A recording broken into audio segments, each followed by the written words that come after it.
ഈ മാസത്തിൽ ഇത് ഞങ്ങളുടെ രണ്ടാമത്തെ ഊട്ടി ട്രിപ്പാണ്. ഇതിപ്പോൾ മിനിറ്റിൽ ഊട്ടിയിൽ പോകാൻ എനിക്ക് എന്താ പ്രാന്താണോ എന്ന് വിചാരിച്ചാൽ അതങ്ങനെയല്ല. പക്ഷെ ഇതൊരു ഫാമിലി ട്രിപ്പാണ്.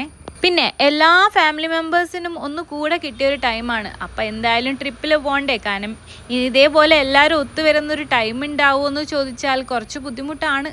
അത്യാവശ്യം നല്ല കാറ്റ് വീശുന്നുണ്ടായിരുന്നു. അങ്ങനെ പോകുന്ന വഴിക്ക് എൻ്റെ മുടിയൊക്കെ ഒരു പൈനാപ്പിൾ പോലെയായി. പിന്നെ ഈ ട്രിപ്പിന്റെ പ്ലാനിങ് ഒക്കെ പെട്ടെന്നായിരുന്നു. അതുകൊണ്ട് തന്നെ ഈ ജേർണി സ്റ്റാർട്ട് ചെയ്യാനും നമുക്ക് നല്ല ലേറ്റ് ആയിട്ടുണ്ടായിരുന്നു. രാത്രിയായ സ്ഥിതിക്ക് ഞങ്ങൾക്ക് പോകുന്ന വഴിയിൽ പ്രകൃതി ഭംഗിയൊന്നും ആസ്വദിക്കാൻ പറ്റിയില്ല. അതിന്റെ ഒരു ചെറിയ വിഷമം എനിക്ക് ഉണ്ടായിരുന്നു. പക്ഷെ എല്ലാ ഫാമിലി മെമ്പേഴ്സും ഈ ഒരു ടൈമിൽ കറക്റ്റ് ഫ്രീ ആയിട്ട് കിട്ടിയതിൽ ഒരു വലിയ സന്തോഷം കേട്ടോ. എന്നാ പിന്നെ എന്റെ മാമേന്റെ ഒരു കവിതയായാലോ. ഉയരുന്നൊരു നവ്യഗീതം, ഉറങ്ങാത്ത രാത്രികൾ അനശ്വരമാക്കുവാൻ, ഉണരുന്ന മഞ്ഞു പുതപ്പിന്റെ പുൽകലാൽ കുളിരുന്ന ചിത്തം വരയ്ക്കുന്ന ചിത്രങ്ങൾ മറക്കുവാൻ കഴിയുമോ മരണത്തെ വെൽക്കിലും. വീഡിയോ കുറച്ച് ലോങ് ആയ സ്ഥിതിക്ക് ഇനിയുള്ള വിശേഷങ്ങളൊക്കെ നമുക്ക് സെക്കൻഡ് വീഡിയോയിൽ കാണാം. അപ്പൊ ബൈ.